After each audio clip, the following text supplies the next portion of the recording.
Being sorry comes and goes, but every day doesn't have to be a sorry story about you. That you eat and sleep that, and that you do that, so you've got to work on it. The reason that people adjust the goal, the reason that they move it closer, the reason that they lower the bar and make it easier is because they're afraid.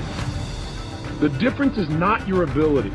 What we do at any moment in time, in that moment, is based on the state that our mind and body is in at that moment in time. I'm sorry I'm late today. I'm sorry I broke your heart. I'm sorry I hurt your feelings. I'm sorry I didn't do this. I'm sorry I didn't do that. When are you gonna come back to the reality and just do what is necessary to carry on? Do better. Do better within yourself. Being better, it's a process in all itself. But sorry just won't cut it. Stop pretending and start doing, because no one owes you anything. This is a reality check. Has anybody ever seen something for you that you didn't see it for yourself? I didn't see that for myself. Maybe that's why my favorite book says, eye is not seen, ear has not heard, nor has entered the heart of mankind what God has in store for you. Because of what he saw in me, he inspired me. He gave me a vision of myself beyond my circumstances, beyond my mental conditioning, and beyond the job where I was, because I thought I was just a disc jockey. I love that. I'm master of microphone. You drop me in any city, I can master a microphone. I can turn a city upside down with the microphone. But I had more in me than I was expressing, and I did not know it. And because of this encouragement, I became a community activist. Because of this encouragement, I started doing a talk show called Voice of the People. Because of this encouragement, when I got out of radio, I ran for the Ohio legislature, and I was elected. Stop making sorry your master. Stop making sorry your place of business. Sorry? What you sorry for? Are you sorry that you woke up this morning? Are you sorry that you didn't make the cut? Are you sorry you just didn't have what it took? Stop being sorry and start doing better. Better within you. Better than anyone has ever seen. Better than your mistakes. Better than your failures. Better than those that doubted you. Sorry? You're not sorry. You just need to do better. Better is what you should be seeking, not sorry. And because of his encouragement, I passed 14 bills my first term. Because of his encouragement, I was elected 3 times and became the chairman of the Human Resource Committee.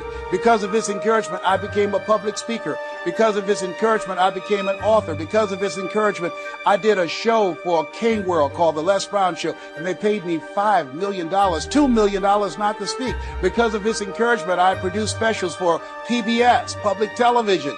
They said, you couldn't do that. You don't have a college education. It's educational television. Because of his encouragement, I did so many things I had absolutely no idea that I could do. I encourage you to live full and to die empty. There's more in you right now than just working on a job where they pay you just enough to keep you from quitting and you work just hard enough to keep from getting fired. And when you make the decision and identify that key area of your life that you need to make a radical change, things will begin to open up for you. In other words, what people can do is absolutely incredible. What they will do is usually disappointing. And the difference is not their capability, but rather what state are they in right now. If every time they think about public speaking, they associate fear or pain, that's going to change their state. And all of a sudden they're going to feel tight in their body, their whole emotional state will change, and they're not going to get the most out of themselves. But if whenever they think of public speaking, they think of absolute pleasure, they're going to be in a great state of mind and they're going to get more out of themselves. I mean, think about it. When you're feeling really frustrated, do you behave the same way as when you're feeling like you're on a roll and things are flowing? Obviously not. You have the same ability, but things act and behave differently coming out of you. You speak differently, you communicate differently, everything changes. They're afraid of what it says about them. They're afraid that they're not going to be able to accomplish it. They're afraid to tell people what they're up to. They're afraid to even dream big because they don't know if they're going to make it. They don't know if they have inside what it's going to take to persevere. But I'm telling you right now, it's as a process step.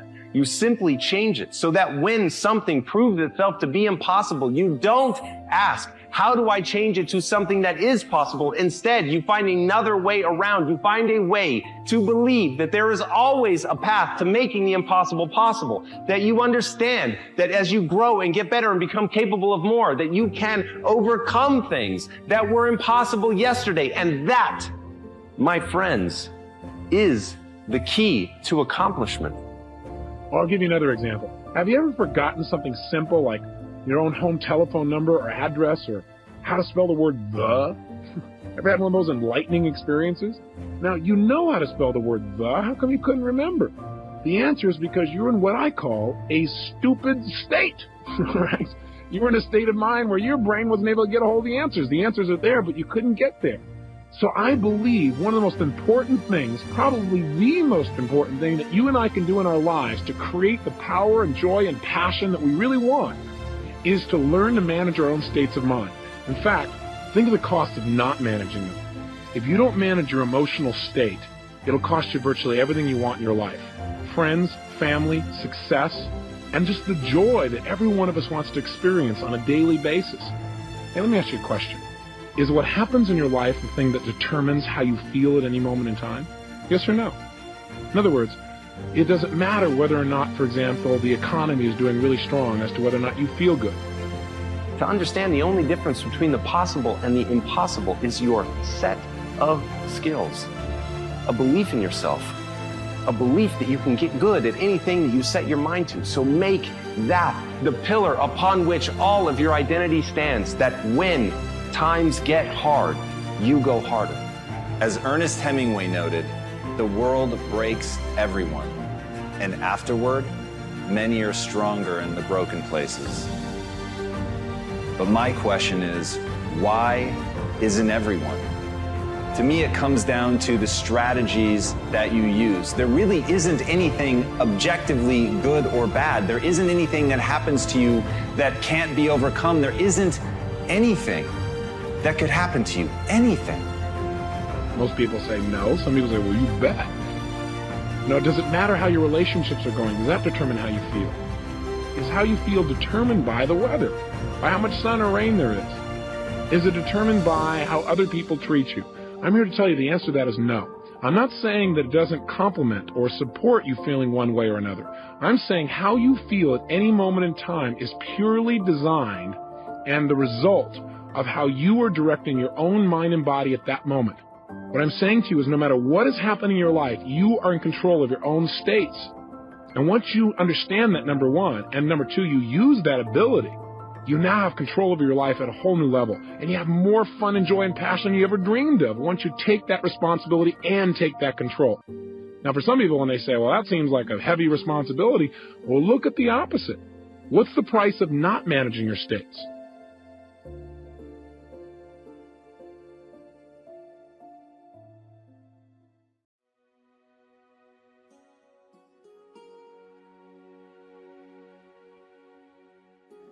What we wish we had done is the voice of regret, speaking in a sorrowful tone at a time when there is no going back. This is regret.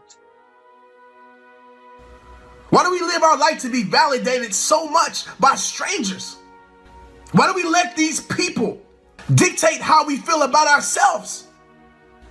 Our self-esteem, our worth depends on if they like it or not. Who cares? Those people ain't gonna be there when times get hard. Those people don't even like you. Half of them don't. Those people don't really care about you. When you're about to make those extreme jumps and leaps, it's always going to be your friends and your family. They will be the first ones to try and talk you out of what God has put on your heart to do. All the rearview mirror does is allows you to see what you've passed and to prevent what you've passed from coming up on you again. The windshield is your future. It's where you're going. It's where you're headed. I hope you all picked up this today. And think about that, how that affects your life. Every time you learn something new, you push something old out of your brain. See, a lot of people don't want to learn now, and that's okay. That's none of your business, none of my business. But if you're one of those like me, hungry, people that are hungry are willing to learn. You're keeping your mind active because you're engaged in this thing called life. You still have a presence. You're a force to be reckoned with. You have greatness in you. Yes, I'm going for it. There are more lives for me to touch, more lives for me to transform.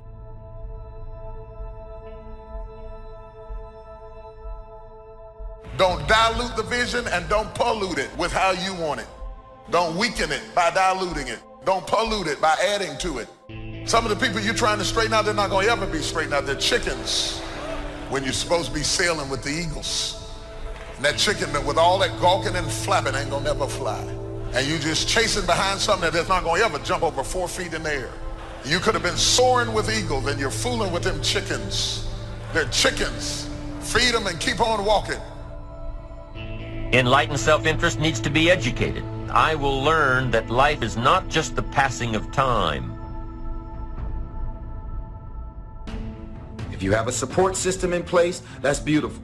I don't understand what you're talking about. I don't really see what you see, but I'm in full support of you. Go make it happen. But in most cases, if you open up your mouth trying to explain to people what you're supposed to do, when you're supposed to do it, they will be the first people to try and talk you out. I think that among the things that prevent us from acting is the fear of failure.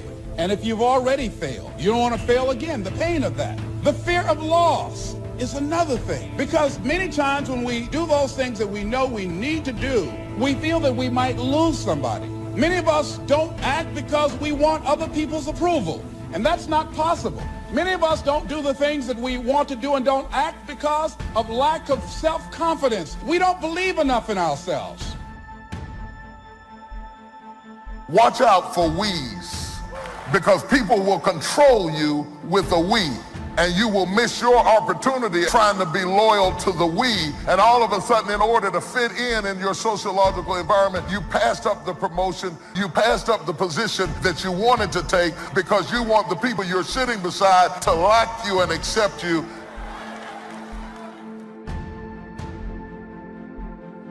The little decisions that you make, they matter. They add up, and you have to connect those dots. Otherwise, you don't know where you're going to end up, and it might be bad.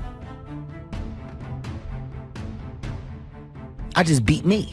This ain't about nobody else. I just beat me. If I can keep beating myself, pause, if I can keep doing that, then that means that I'm in a battle with the only person that I really want and beat, and that's me. I don't care about anybody else. I have no worry or gripe about the next man or woman's journey. That's not what I'm up against. If I can continue to outdo me from the day before, then I'm ahead.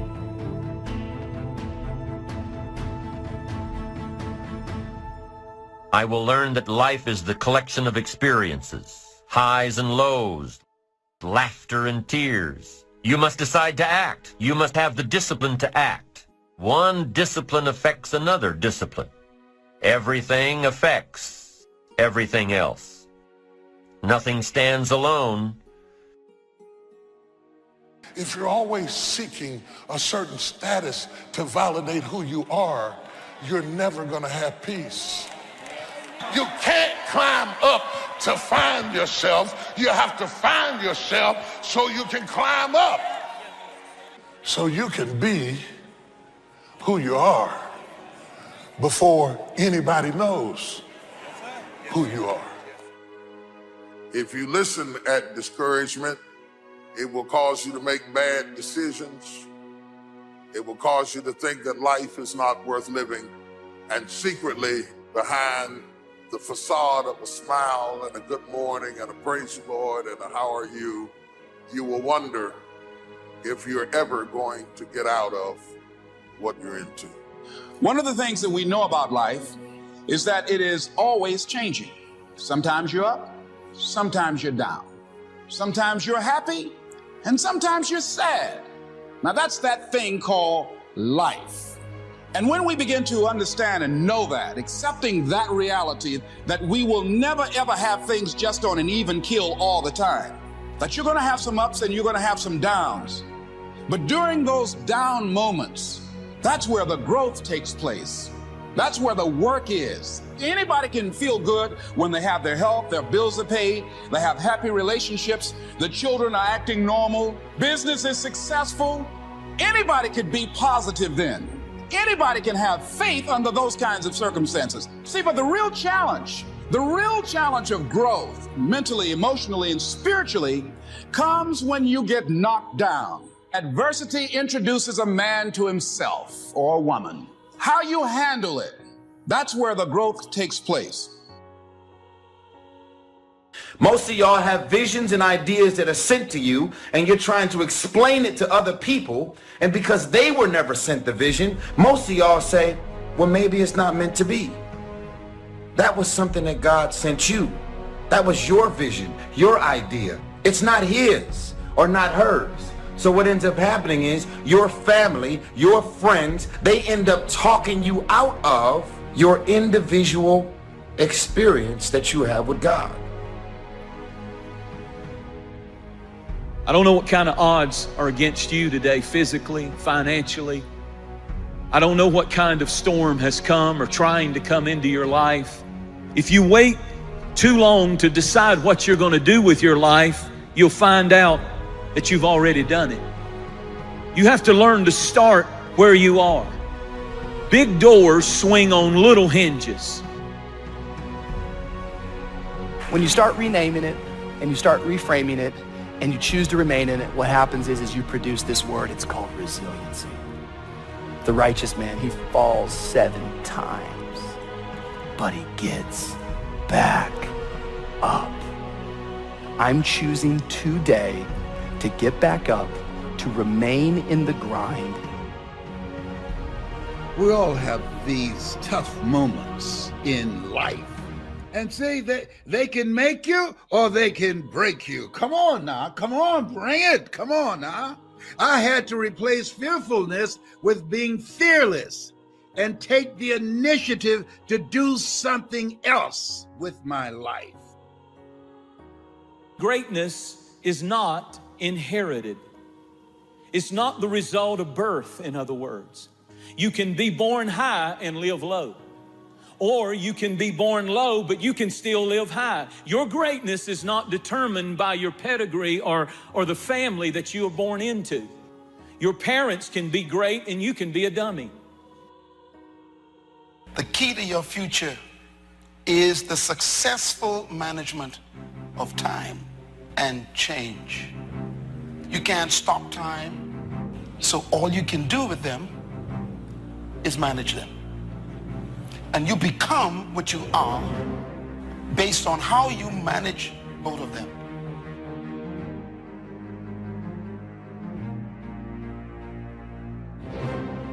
Step back and ask yourself the question, what do I do that's absolutely amazing? What do I do that's effortless to me? And what makes me feel confident? Figure that out. Whatever that may be, hold on to that and focus in on that and anchor into it. So when you do go into this new skill, realize it's a process, just like the other skills you've learned on your journey. The more you practice something, the better you get at it. Commit yourself to learning. Feed your mind. Sharpen your interest in 2 major subjects, life and people. Learn more on how to get the most from life. Learn all that you can so that you can become all that you can become. Learning is the beginning of a life worth living. Learning is the beginning of happiness. Learning is the beginning of spirituality and faith. Learning and searching is where the process of creating your own personal miracle begins.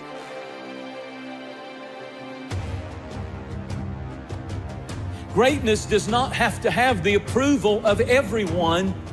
And if you are the kind of person that will have to have the approval of everyone and understanding of everyone, you'll never achieve greatness. Greatness is uncommon. Greatness is not something that you see a lot. It distinguishes you from the crowd. It makes you stick out when you become great. We find ourselves announcing our standards to our relatives, our friends, our associates.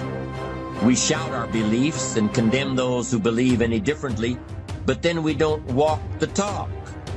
Do as I say, not as I do. This is inconsistent. This leads to a loss of credibility among those who watch us.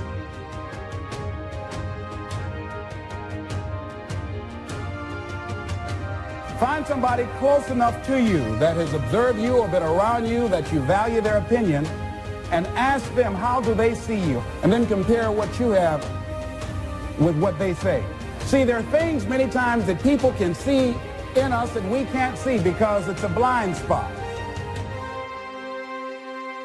Also equates to a non-existence of a great life. And so embrace the fact that you're going to have to sacrifice and suffer to some extent. Once you've embraced that it's going to happen, it's almost not that bad. It's kind of like those of you that are fit. You've sort of accepted that before you go to the gym and get there, you're going to have to suffer.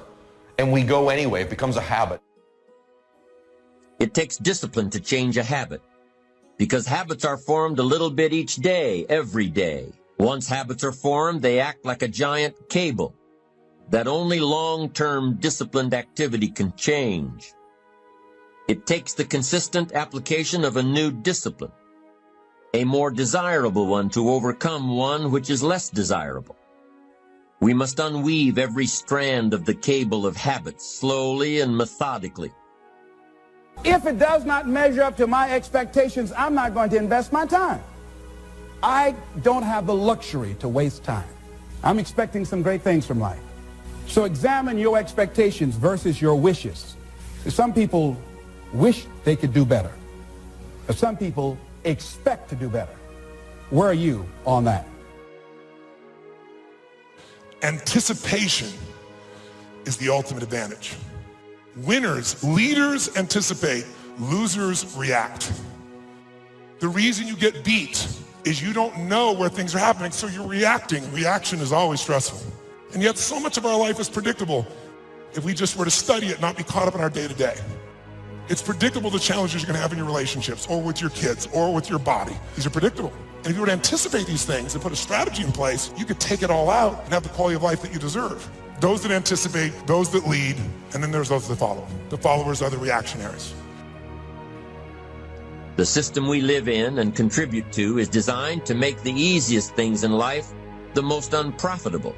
Our world is and always will be a constant battle between the life of ease and its momentary rewards and a life of discipline. Each has its own price, the price of discipline or the price of regret. We will pay one or the other. Somebody said there is some good in the worst of us and some bad in the best of us. I want you to become involved in an active process to get some clutter out of your life. Start working on it. I'm going home tonight to clean my closets. Let's go home. Let that be our task this week. Time is an amazing power. Every day, week, month, or year is a gift given to us by God to complete a task. The human mind isn't used merely because we take it for granted. Familiarity breeds contempt. It can do any kind of job we assign to it, but generally speaking, we use it for little jobs instead of big important ones. Decide now. What is it you want? Plant your goal in your mind. It's the most important decision you ever make in your entire life. Oh, when you give as much time and energy to your dream, to this new vision of yourself, I'll give you all your eyes can see. When you give as much time and energy to what you see, that creates the opening for miracles to show up in your life.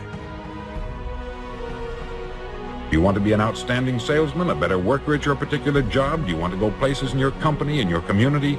All you've got to do is plant that seed in your mind. Care for it. Work steadily toward your goal, and it will become a reality. Dream chasing isn't for the serious. It's for the sincere. And the difference between being serious and being sincere is that serious people have a can-do attitude. Sincere people have a must-do attitude. That's how dreams become reality. They become a must. My children must survive. My life must change. Now, if knowledge is power, if knowledge is the forerunner to success, then why do we fall short of our objectives? Do we find ourselves aimlessly wandering, settling for a life of existence rather than a life of substance? There may be many answers to this question. The fundamental answer is the absence of discipline. Motivate doesn't mean to yell and scream and encourage. To motivate actually means to provide a motive, a reason why. Picture yourself in your mind's eye as having already achieved this goal. See yourself doing the things you will be doing when you've reached your goal. You know, what would you want from your friendships? What would you want from your intimate relationship? How would you like to structure your family? Well, how are you going to use your time outside of your job? And how are you going to regulate your mental and physical health, and maybe also your drug and alcohol use? Typically, discouragement strikes at the midpoint of a project. Halfway up the mountain, you go, I still got to get to the top, and then I got to get all the way back. We get discouraged when something takes longer than I expected.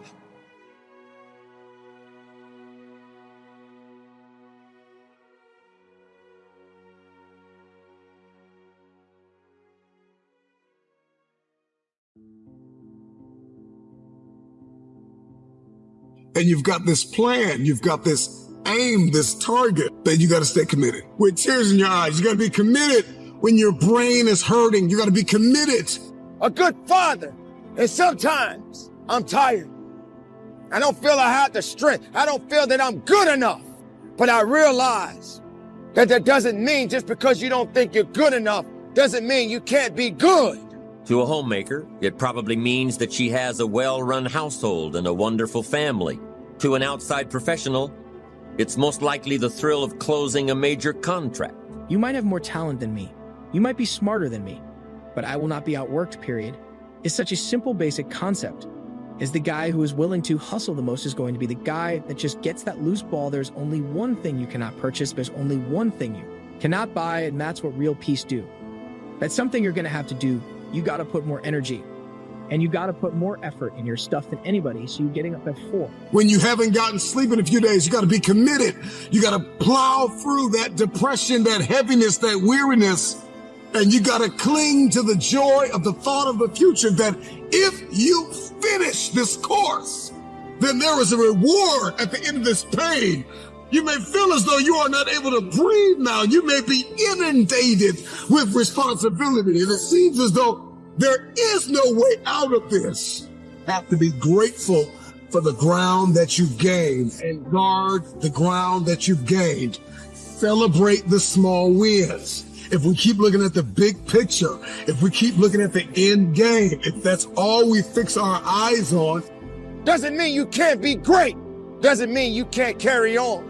Every battle that you fight in your life doesn't mean you're going to always win that battle, because there are going to be many battles that you're going to have to fight. And every battle is not meant for you to win. Sometimes these battles are meant for you to learn. They're meant for you to grow. They're meant for you to understand that you can still keep moving as long as you believe. So yes, I get tired. You will get tired. Yes, you will question your abilities. Then we'll get off kilter. We'll lose our footing and we'll walk around discouraged, because you're not going to just wake up in one day and fulfill destiny. It's the process that's perfecting us.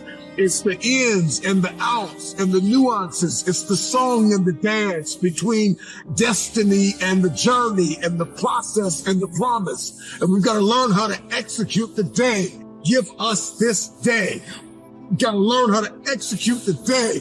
That you conquer the day. I'm not where I'm supposed to be, but I'm not where I used to be. And so we've got to celebrate the small wins, those mental wins, those emotional wins, those relational wins, those financial wins, those spiritual wins. We've got We've got to celebrate.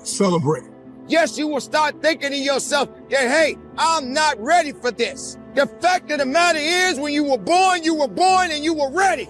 If you made it this far, you were ready for something even greater. But when that weakness starts to show up, when your mind starts to play tricks on you and starts to lie to you and say you're not worthy, you have to understand that you got to take control of your thoughts and your mind and your process and your abilities. Because every test is either meant to be passed or meant to be failed. And you can't be in the business of failing every time you get put in a position where you're being challenged. Can you go on? Absolutely. You read the book once and you didn't get it. Read it twice. Read it 3 times if a person leaves. At 6, you leave at 8. If a person makes 100 calls a day, you make 200 calls a day. If somebody practices 3 hours, you practice 5 hours. If somebody practices 6 hours, you practice 8 hours. If someone reads 2 books, you read 4 books. Just do a little bit more because there's somebody out there who wants your spot, and so you gotta embody excellence. Or the pride in accepting a performance bonus, or being named the top producing salesperson. But the one thing you will hear from everyone who is successful is that they are happy with who they are and what they are doing. They are happy, content, satisfied. Success is a pleasure. What have you done today that makes this day successful? Think about it and write it down. If at the end of the day you can jot down the things that have made it a good day, you will soon see patterns forming. This really is a good habit to get into. When you can see a pattern of pleasure, you'll know you're on the road to success. They want me because I'm anointed to co-sign what they're doing. That's it. They like, E.T. got a relationship with God. If E.T. says it's cool, then it's cool. Are you hearing what I'm saying? I'd rather do elementary kids than grown men. Elementary kids, they've been broke, but they ain't broke yet. Grown people broke. It's easier to help somebody who is broken at a young age than a 50-year-old, a 40-year-old, a 30-year-old. You understand what I'm saying? So what I'm telling you to do, since you hate being told what to do, you're gonna have to fix yourself since you don't like nobody else telling you what to do. There's something that is blocking your next level, and it's you, and you wanna keep saying it's somebody else. There's one thing to be hungry, it's another thing when you're starving for greatness and starving for success.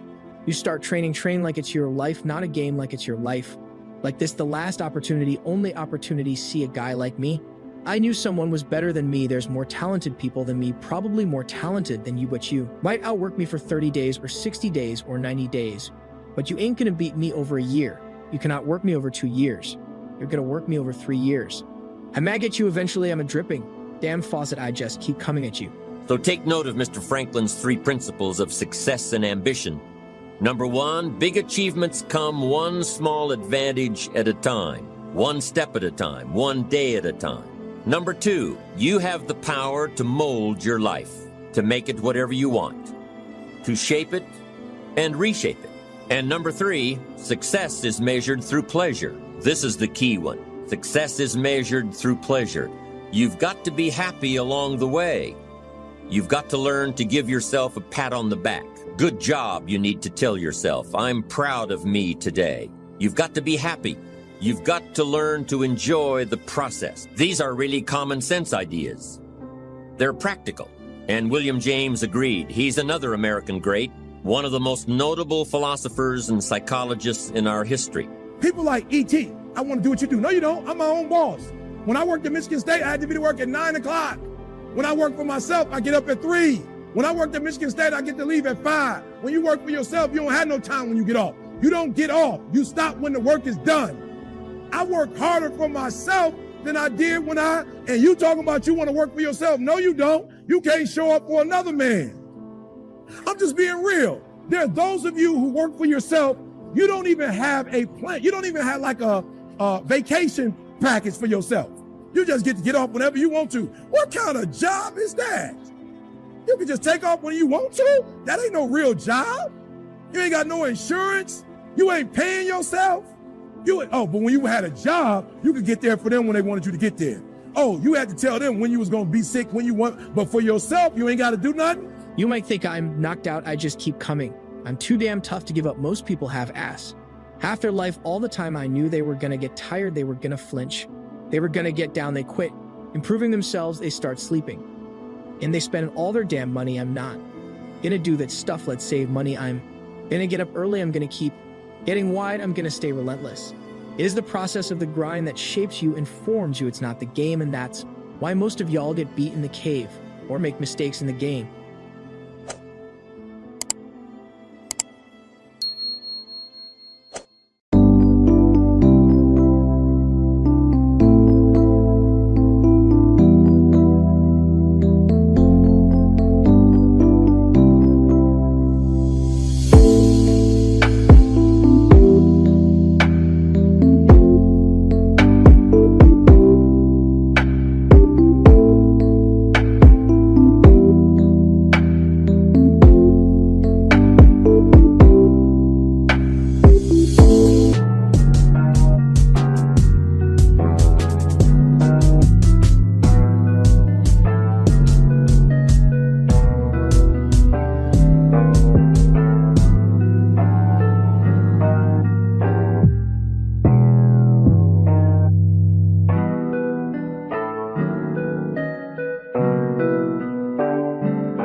Words can work miracles.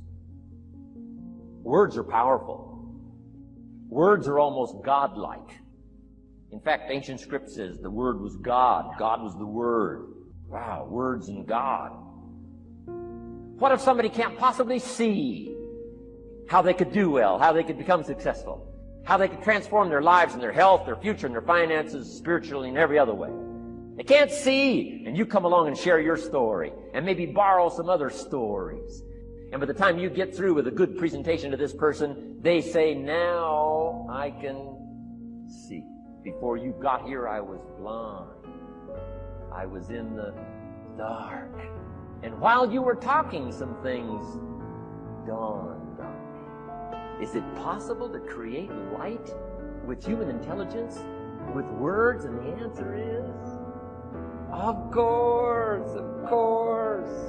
Here's part of the spectacular opportunity as a human being. One person talking to another. It's got so much power, so much potential. Nothing more magical and powerful, awe-inspiring than words have the ability to dramatically affect people's lives and futures. So become a good communicator. Let me give you some good keys to good communication. Here's number one. Have something good to say. Communication starts with preparation. Getting ready to speak this year. Getting ready to speak next year. Attend the classes. Read the books. Have something good to say. Here's 4 good words to help you to have something good to say. 1 is interest. Develop a new interest in people and life, what's going on, economics, politics, religion, social structure, possibilities, opportunities. Develop a new interest. Here's the next word, fascination. Goes that step beyond interest. That's why kids learn so much that first 6 years. Fascination. Adults are walking on ants. Kids are saying, don't walk on these ants. I'm studying these ants. I'm looking at these ants. Kids are so fascinated. How come an ant can carry something bigger than he is? Wow. That's how come they learn so much. They're fascinated. And here's another little clue I've learned. Turn frustration into fascination if you can. You'll learn more. I've worked on this. I'm pretty good at it. Out in Los Angeles, I'm on the freeway. My airplane leaves in 45 minutes. The traffic is moving not 1 inch. I am now fascinated. I'm telling you. Now, it doesn't work every time. That's true, but every time it does work, I'm telling you, you'll come away with more. Learn to be fascinated instead of frustrated if you possibly can. Turn that little scenario on for yourself. Next is sensitivity. You got to understand, we use the phrase where people are coming from, where they've been, what's going on. Sensitivity training is so important. People not like you, people that have got challenges and problems and difficulties, you've got to do your best to be sensitive to other people, where they find themselves, the pit they might be in currently, what's going on. Be sensitive to that. If you really want to communicate well, you got to be touched and moved. Not just by your own drama of life, but by the drama you know is going on in other people's lives. Sensitivity. The last word is knowledge. You just got to go through exercises like this. Take the notes, work hard, roll up your sleeves, go to work.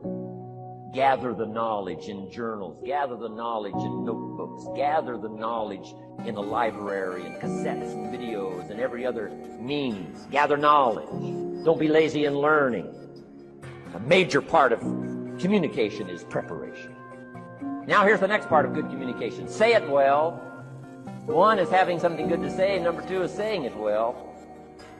Let me give you a quick list on saying it well. Number one, sincerity. Best place to start if you want to communicate well is let your sincerity show. Next is repetition, the mother of skill. I've been at this 33 years. Someone says, well, you give a pretty good seminar. I should. 33 years? Repetition. Next, brevity. Sometimes you don't need many words if you're totally sincere, I'm telling you. Jesus' presentation in gathering up his team called disciples was fairly short. He just walked around the countryside, took a look at somebody and said, you follow me. That's brief. I mean, you know, that's short. Now, why could he get by with such few words? And this takes care of a lot that I've tried to share with you today called personal development. Here's why I think Jesus could get by with such few words. For all that he was that he didn't have to say. Take that scenario home. For all that I am that I don't have to say. Just a few words can be dynamic and affecting someone else's life. Next, vocabulary. Got to work on your vocabulary. Some of my friends took a survey among prisoners working on some rehabilitation program. They weren't particularly looking for this, but here's what they found. There's definitely a relationship between vocabulary and behavior. And here's what they found out. The more limited the vocabulary, the more tendency to poor behavior. And when you think about it for a while, it makes sense. Words are a way of seeing. And if you don't have a good vocabulary, you can't see very well. Can you imagine the mistakes in judgment when you can't see very well? Next, words are a way of expressing what's going on in your head, what's going on in your heart. What if you can't see well and you can't express well? You can imagine the tragic scenario of 5 years of that, 10 years of that, 20 years of that showing no improvement. Behavior now becomes a major problem. And that person's world gets smaller and smaller and smaller. Why? They can't see and they can't express. I'm asking you to stretch your vocabulary. Why not add to your vocabulary so you can see more, see better, and express better? Put out in words what's in your heart, what's in your soul, what's in your mind. So say it well. Here's number 3. Number 1 was have something good to say. Number 2, say it well. Here's number 3. Read your audience. Read your audience. If you're talking to a child, you got to study the face of the child. You got to study a little body language. You got to study what's going on. So you'll know whether to shift gears, come on a little stronger, ease off a little, might be too strong, search for another illustration, soft, strong. A lot of that is dictated by reading your audience. When I first started lecturing, I had some challenges here. I didn't know what was going on down here. I didn't know what was going on over here. I didn't have any idea what was happening over here. Whether I should come on a little stronger, use that. I didn't know. I couldn't read my audience. So, read your audience. Now let me give you some ways to read. Number 1, by what you see. Body language tells us something. How to shift gears, whether to go on, whether to stop. If you're talking to somebody and they're leaning towards the door, that means you gotta hurry, right? They're not gonna be here long. Body language. Guy's got his arms folded, chin tucked down. You got your work cut out for you. You're gonna have to reach deep in your bag. Find some extraordinary stories. This one's not going to be easy. What tells you that? Reading what you see. Here's the next one. Read what you hear. You've got to read a child's impatience. Kids don't mind telling you when they're bored or impatient.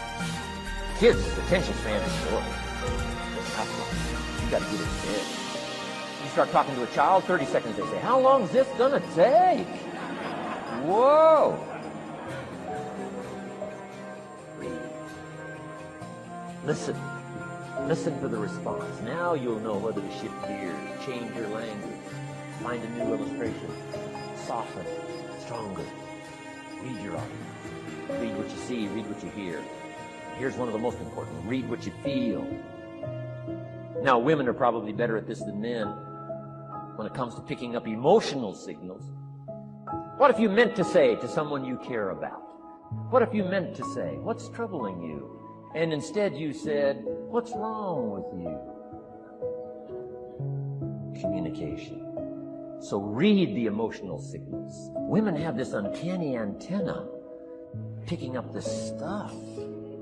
Woman says, doesn't feel right. I mean, what does that mean? It doesn't feel right. It doesn't feel right. It's built in, I think. Ancient scenario says this: there are shepherds and there are sheep and there are wolves. What a good life scenario. But it doesn't stop there. This ancient scenario says also, some wolves are so clever, they've learned to dress up like sheep. Now you got to have a woman. Got to have a woman. Man says, looks like a sheep, talks like a sheep. Woman says, ain't no sheep. Take my word for it. They know. Read. Pick up the signals. Don't ignore the signals. Develop this personal development scenario, communication, financial independence, and all the rest.